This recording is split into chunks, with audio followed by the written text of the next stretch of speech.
ক্ষমতাকে শরীক করলো, টাটকা কাফের হয়ে গেল, এটা শিরকে তৈরি হয়ে গেল। আপনি দলিল নেবেন, হ্যাঁ দলিল তো আছে, এমন দলিল আপনি কাটতে পারবেন না, পৃথিবীর কেউ কাটতে পারবে না। একটুখানি খেয়াল করুন, এই যে বিষয়টা আমরা পরিষ্কার করে বোঝার চেষ্টা করি। আল্লাহ রাব্বুল আলামিন আইন দিয়েছেন তিনি আমাদের জন্য। আল্লাহ রাব্বুল আলামিন স্পষ্ট করে কোরআনুল কারীমের মধ্যে বলেছেন, আপনি সূরা আরাফের ভিতরে যে দেখেন আল্লাহ রাব্বুল আলামিন 54 নম্বর আয়াতের মধ্যে বলছেন, আলা লাহুল খালকু ওয়াল আমরু তাবারাকাল্লাহু রাব্বুল আলামিন। খুব ভালো করে বোঝেন, আল্লাহ রাব্বুল আলামিন বলেন আলা লাহুল খালকু ওয়াল আমরু, সাবধান, সৃষ্টি যিনি করেছেন, কেবল মাত্র আইন দেওয়ার ক্ষমতা তার আছে, অন্য কারণে। সুবহানাল্লাহ বলেন না? তাবারাকাল্লাহু রাব্বুল আলামিন, তিনি তো মহোত্তম, তিনি তো রব্বুল আলামিন, সমস্ত জগতের রব তিনি, একমাত্র তিনি আইন তৈরি করতে পারেন, অন্য কেউ আইন তৈরি করতে পারে না। আপনি সূরা আলে ইমরানের ভিতরে যান, সূরা আলে ইমরানের ভিতরে স্পষ্ট ভাবে 154 নম্বর আয়াতের মধ্যে দেখবেন মাঝখানে আছে, ইয়াকুলুনা হাল্লানা মিনাল আমরি মিন শাই। আল্লাহ রাব্বুল আলামিন বলেন, তারা বলে আমাদের কি আইন তৈরি করার কোনো ক্ষমতা নেই। ও মুসলমান, কান লাগিয়ে শোনেন, একটু ভালো করে বোঝেন, ঈমান যদি বাঁচাতে চান একমাত্র আইনদাতা হিসেবে আল্লাহ রাব্বুল আলামিনকে মানতে হবে, অন্য কাউকে মানা যাবে না, অন্য কাউকে মানা যাবে না।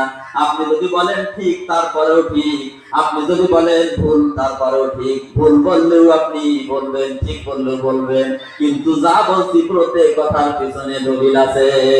মানলে মানবেন, যদি না মানেন নিজের অক্ষমতার কথা স্বীকার করেন আলাদা হিসেব, যদি অস্বীকার করেন এর মধ্যে অনেক হিসেব কিতাব আছে, আপনার ঈমান বাতিল হয়ে যাবে। আমরা যে কথা বলতেছিলাম সূরা আলে ইমরান 154 নম্বর আয়াতের মাঝখানে আল্লাহ পাক বলেন, ইয়াকুলুনা, তারা বলে, কারা বলে? ওখানে কাফেরদের কথা আল্লাহ বলেছেন, বলেছেন মুনাফিকদের বিশাল আলোচনা। তারা বলে ইয়াকুলুনা হাল্লানা মিনাল আমরি মিন শাই, আমাদের কি আইন তৈরি করার কোনো ক্ষমতা নাই। এরা মনে করে আইন তৈরি করার ক্ষমতা আছে, এই জন্য দীর্ঘদিন যাবত আমার বাংলাদেশ চলে, কোরআনের আইন চলে না, এখানে মানুষের আইন চলে। ঠিক কিনা বলেন? কোরআনুল কারীমের ভিতরে আপনি সূরা বাকারার মধ্যে 178 নম্বর আয়াতের মধ্যে দেখেন আল্লাহ কি বলতেছেন, ইয়া আইয়ুহাল্লাযীনা আমানু কুতিবা আলাইকুমুল কিসাসু ফিল কতলা। আল্লাহ পাক বলেন, ও ঈমানদারগণ, আমি আল্লাহ তোমাদের জন্য হত্যার শাস্তি কিসাস বর্ণনা করে দিলাম। সুবহানাল্লাহ। হত্যার শাস্তি কি? কিসাস। হত্যা শাস্তি বলেন কিসাস। এই যে কিসাসের আইনটা সূরা বাকারার 178 নম্বর আয়াতের এই আইনটা আমাদের বাংলাদেশে কি আছে? জোরে বলছেন না কেন? এখানে যে আইনটা চলে, এটা কার তৈরি করা আইন? এটা মানুষের তৈরি করা আইন, এটা ব্রিটিশের তৈরি করা আইন, এটা ভারতের আইন, অমুকের আইন, তমুকের আইন। আমাদের বাংলাদেশে এই আইন কেন চলে? আমরা মনে করি আল্লাহ তো আইন তৈরি করেছে। সূরা বাকারা 178 নম্বর আয়াতে আল্লাহ কিসাস বলেছেন, তো ওইটা আল্লাহ বানিয়েছে, আল্লাহর ক্ষমতা আছে। এরা মনে করে যে আমাদেরও ক্ষমতা আছে, এই জন্য কিসাসের যে সূত্র, সেই সূত্র এখানে ফলো করা হয় না। মানুষকে হত্যা করা হয়েছে, যথেষ্ট প্রমাণ থাকার পরেও মানুষ নিজেদের পাওয়ার খাটিয়ে ওই ফাঁসির রায় প্রাপ্ত, মৃত্যুদণ্ড প্রাপ্ত আসামিকে এরা বেকসুর খালাস করে দেয়। ঠিক কিনা বলে? এই কথা যদি কেউ মনে করে আল্লাহ কিসাস দেওয়ার ক্ষমতা তার আছে, তিনি দিয়েছে, আমাদের ক্ষমতা আমরা আছে, আল্লাহর আইন তৈরি করার ক্ষমতা আছে, আমাদেরও আইন আছে, ক্ষমতা আমাদেরও পাওয়ার আছে, এই জন্য আমরা মুক্ত করে দিলাম। আল্লাহ আইনের বিরুদ্ধে আইন তৈরি করার ক্ষমতা যে মনে করবে সে কাফের, কাফের এবং কাফের, সেই সাথে মুশরিক। যেহেতু আল্লাহর আইনের তৈরি করা পাপ ও মানুষের মধ্যে আছে বলে মনে করে, এটা শিরকে জলি, এটা শিরকে আকবার, ঈমান বাতিল হবে হবে এবং হয়ে যাবে। আমরা মুসলমানেরা এইগুলো কিন্তু আমরা খেয়াল করি না। আমরা তাই খুশি তাই করি। আমরা মনে করি কোরআন কিছু জায়গায় আল্লাহ রাইন, কিছু জায়গায় মানুষের আইন, এই করবো তা করবো, শয়তানি করবো, তারপর দুনিয়া থেকে চলে যাবো, মরে গেলাম, খেতে দিয়ে মিলা দিয়ে গেলে তার মাত্র ছোট চলে গেলাম। এইরকম পাগলামি চিন্তা করার অবকাশ কিন্তু কুলহু আল্লাহু আহাদ করা ব্যক্তি থাকে না। কথা বুঝতে পারছেন? ওই যে সূরা বাকারার কথা বললাম, সূরা আলে ইমরানের কথা বললাম, এই সূরাগুলো কে দিয়েছেন? আল্লাহ দিয়েছেন, আমাদের জন্য দিয়েছে, মুসলমানের সম্পদ। এইগুলো কেন আমরা খেয়াল করি না মুসলমানেরা? সূরা আলে ইমরানের 154 নম্বর আয়াতের যে অংশটা পড়েছিলাম শেষ করে দিচ্ছি, মাঝখানে যেটা পড়েছিলাম, আল্লাহ পাক বলেন ইয়াকুলুনা হাল্লানা মিনাল আমরি মিন শাই, তারা বলে যে আমাদেরকে আইন তৈরি করার ক্ষমতা নাই, আমরা কি আইন বানাতে পারবো না। আল্লাহ বলতেছেন কুল ইন্নাল আমরা কুল্লাহু লিল্লাহ। আল্লাহ পাক বলেন হে নবী আমার স্পষ্ট করে বলে দেন আইন তৈরি করার পূর্ণ ক্ষমতা কেবলমাত্র আল্লাহ রাব্বুল আলামিনের আছে, আর কারণ নেই। সুবহানাল্লাহ। এই জন্য আপনি সূরা মায়েদার 44 নম্বর আয়াতের শেষে যে দেখবেন ওমান লাম ইয়ানাকুম বিমা আনজালাল্লাহু ফাউলাইকা হুমুল কাফিরুন। আল্লাহ পাক বলেন যারা বিচার করে, বিচার বিভাগে আল্লাহর আইনকে বিচার করে না, আল্লাহ পাক বলেন ওরা হচ্ছে কাফের। শুনছেন তো? রাগ করছেন? আমি কি আমার কথা বলছি না বাবা? আমি খুলে দেখেন কি সব আছে, ঠিক বলছি তো ভাই নাকি?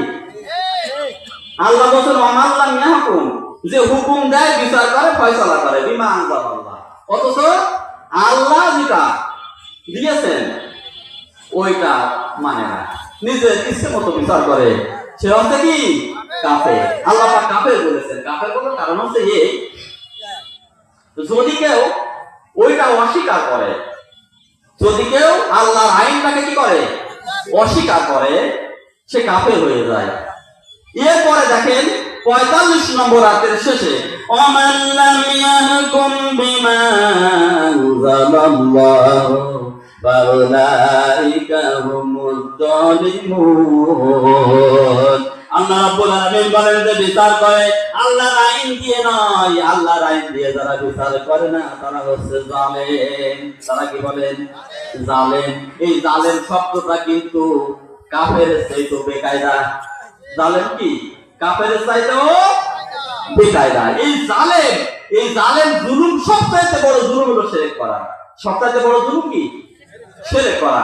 আমার বাংলাদেশে কিছু কিছু বর্তমান মানুষ উদ্ভ্রান্তের মতো কথা বলতেছে। গত কয়েকদিন আগে দেখলাম একজন বলতেছে যে শিরক করে তার নাকি কাফের বলা যাবে না। আমি দেখলাম পাগলা, পড়াশোনা করিনি, হিসাব কিতাব উল্টো কথা করছে, যে শিরক করে সে তো কাফের বটে। কাফের বিভিন্ন রকমের কাফের আছে। যেমন যদি কেউ বলে আমি আল্লাহ মানি না, পরকাল হাসর নাসর মিজান সিরাত আখিরাত কোরআন হাদিস এগুলো কিছু মানে না, কিছু মানে না, সে বলে আল্লাহ বলে কেউ নেই, ও আছে কাফের, সব অস্বীকার করলো। আর যে বলে আল্লাহ আছে, লাত আছে, মানাত আছে, উজ্জা আছে, হবল আছে, আল্লাহর আইন তৈরি করার ক্ষমতা আছে, মানুষের আইন তৈরি করার ক্ষমতা আছে, এ কিন্তু মুশরিক। ওই মুশরিক ও হচ্ছে কাফেরের অন্তর্গত, কিন্তু এ বেকায়দা, বেশি বেকায়দা। ওই তো সূরা কাফিরুন আপনারা দেখেছেন না? কুল ইয়া আইয়ুহাল কাফিরুন লা আ'বুদু মা তা'বুদুন। ওই যে সূরা কাফিরুন নাযিল হলো, ওখানে মুশরিকদের ব্যাপারে কথা বলা হয়েছে, অথচ আল্লাহ রাব্বুল আলামিন বলছেন কুল নবী আপনি বলুন ইয়া আইয়ুহাল কাফিরুন, ও কাফেরেরা। তার মানে যারা মুশরিক তারা মক্কা কাফের। আর যদি কেউ কাফেরকে কাফির মনে না করে, মুশরিককে কাফের মনে না করে, তারও কিন্তু ঈমান বাতিল হয়ে যাবে। সম্মানিত সুধী মণ্ডলী, আমরা এই কথা বলতেছিলাম, যদি কেউ বিশ্বাস করে আল্লাহর আইন দেওয়ার ক্ষমতা আছে, আমাদেরও আছে, আমরা করলে কোনো সমস্যা নাই, তাহলে সে মুশরিক হয়ে যাবে। যদি সরাসরি অস্বীকার করে সে কাফের হয়ে যাবে। আর এরপরে 47 নম্বর আয়াত সূরা মায়েদায় দেখবেন, আসলে এগুলো ব্যাখ্যা বিশ্লেষণ করতে গেলে অনেকগুলো সময় প্রয়োজন হবে। একটা আয়াতের পরে যদি আমি তাফসীর করি, হাদিসের উদ্ধৃতি দিয়ে তুলে ধরি, বোঝানো যাবে, অনেক সময় প্রয়োজন হবে। সারমর্মটুকু বলার চেষ্টা করতেছি। 47 নম্বর আয়াত সূরা মায়েদায় আল্লাহ রাব্বুল আলামিন বলেন, আমাল্লাম ইয়াহকুম বিমা আনজালাল্লাহু ফাউলাইকা হুমুল ফাসিকুন। আর যারা আল্লাহর আইন দিয়ে বিচার করে না তারা হচ্ছে ফাসিক। তারা কি বলেন? তারা ফাসিক। এই কাফের, জালেম আর ফাসিক, এই যে প্রতিশব্দগুলো ব্যবহার করা হয়েছে এর মধ্যে অনেকগুলো হিসাব কিতাব আছে, তবে সকল কথার সারমর্ম হচ্ছে এটা নাজাতের রাস্তা নয়। নাজাতের রাস্তা একটাই, সেটা হচ্ছে লা ইলাহা ইল্লাল্লাহ যে করেছে সে কথা নির্দ্বিধায় বলবে যে আইন দাতা আল্লাহ। কে বলেন? আল্লাহ। ফিরাউনের কথা আপনি ভেবে দেখুন তো, ফিরাউন সে নিজেকে রব দাবি করেছিল, সে কিন্তু আল্লাহকে বিশ্বাস করত। হাদিস শরীফের তথ্য অনুপাতে জানা যায় রাতের বেলায় সেই ইবাদত বন্দেগী করত, আল্লাহর কাছে কান্নাকাটি করত, আর জনগণের সামনে বলতো ফাকালা আনা রাব্বুকুমুল আলা। সূরা অন্নাজিয়াতে গরকাও অন্নাশিতাতে নাশতা, ওখানে আপনি যে দেখবেন আল্লাহ রাব্বুল আলামিন ফিরাউনের কথা তুলে ধরেছেন। ফিরাউন সে বলল, আমি হলাম তোমাদের সবচাইতে বড় রব, আমি সবচাইতে বড় রব, আমি সবচাইতে বড় আইনদাতা। সে জানতো আল্লাহ আছে, কিন্তু আল্লাহর আইনের চাইতে ফিরাউনের আইনের দাম ছিল তার কাছে বেশি। আল্লাহর আইনকে চাপা দিয়ে সে তার নিজের আইনকে প্রতিষ্ঠা করার জন্য চেষ্টা করেছিল। এই জন্য সে হয়েছিল মুশরিক, সে হয়েছিল কাফের। যদি কেউ মনে করে যে ক্ষমতা পাওয়ার জন্য, ক্ষমতার জন্য কুফরি করা যায়, তাহলে সে তারও কিন্তু নষ্ট হয়ে যাবে। কথা খেয়াল করছেন?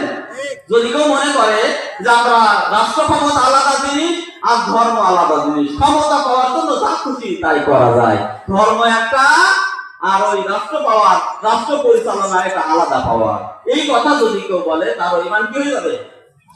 বাতিল হয়ে যাবে, ঈমান শেষ হয়ে যাবে, সম্পূর্ণ বাতিল হয়ে যাবে। প্রত্যেকটি কথা বলছে না, প্রত্যেকটি কথার পিছনে দলিল আছে, আমরা দলিল আদিল্লাহ দিয়ে এগুলো বলতে পারবো।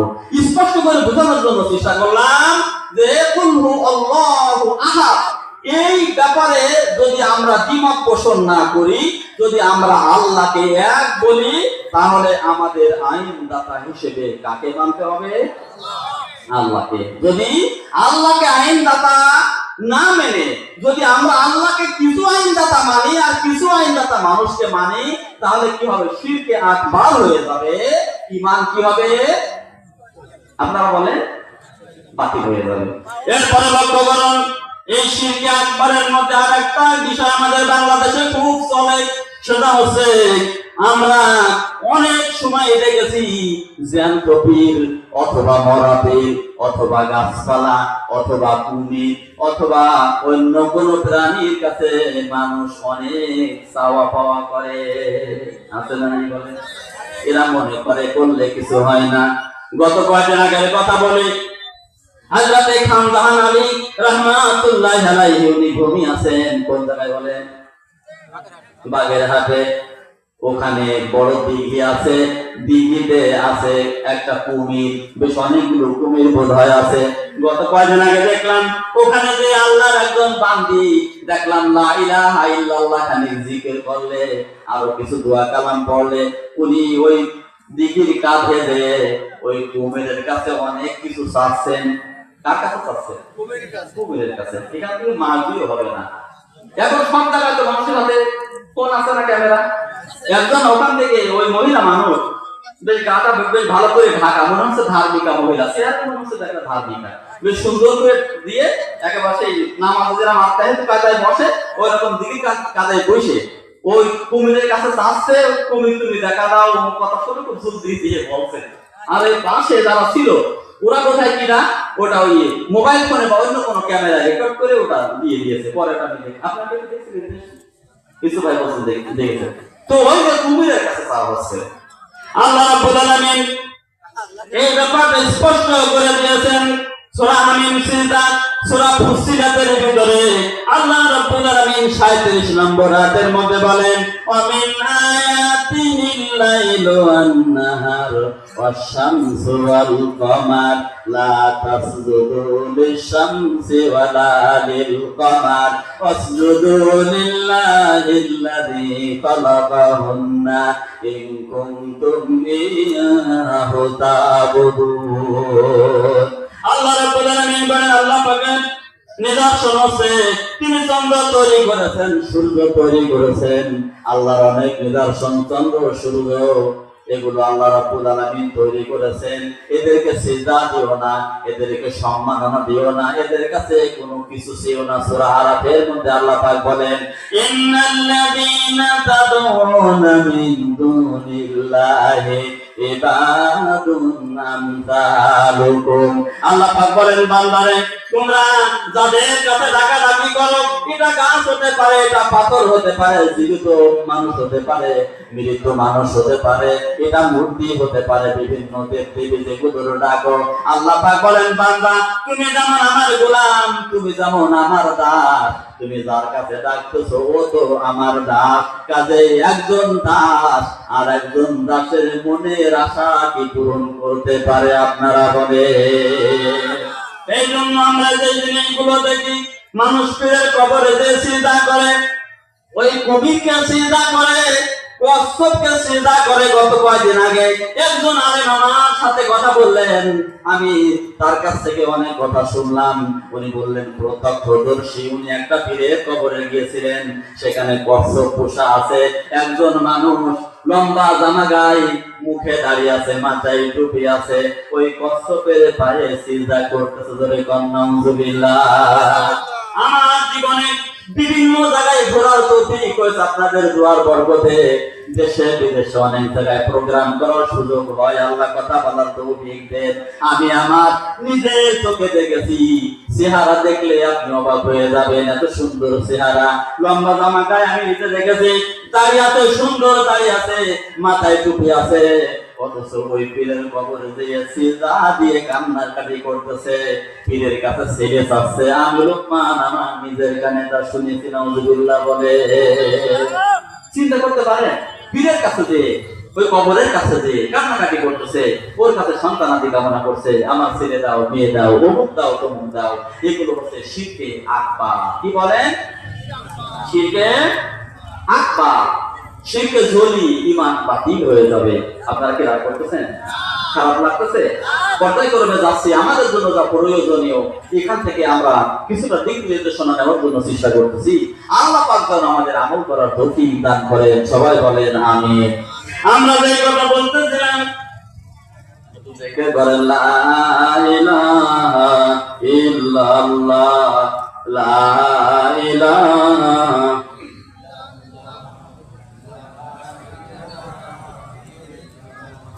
কষ্ট হচ্ছে জোরে লা ইলাহা ইল্লাল্লাহ লা ইলাহা ইল্লাল্লাহ লা ইলাহা ইল্লাল্লাহ লা ইলাহা ইল্লাল্লাহ সুবহানাল্লাহ আলহামদুলিল্লাহ লা ইলাহা ইল্লাল্লাহ সুবহানাল্লাহ আলহামদুলিল্লাহ লা ইলাহা ইল্লাল্লাহ লা ইলাহা ইল্লাল্লাহ লা ইলাহা ইল্লাল্লাহ সুবহানাল্লাহ আলহামদুলিল্লাহ লা ইলাহা ইল্লাল্লাহ লা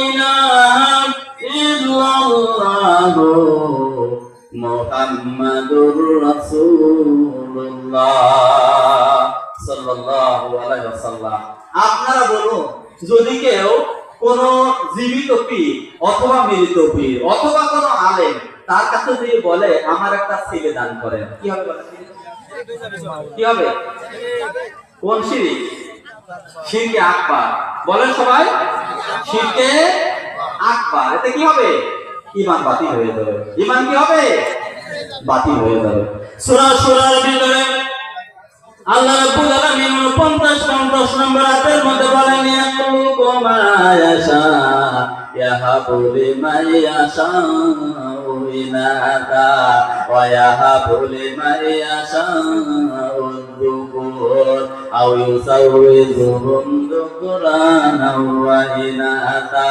ওয়া ইয়াজআলু মান ইয়াশাউ আকিমা ইন্নাহু লিমুন কাদির।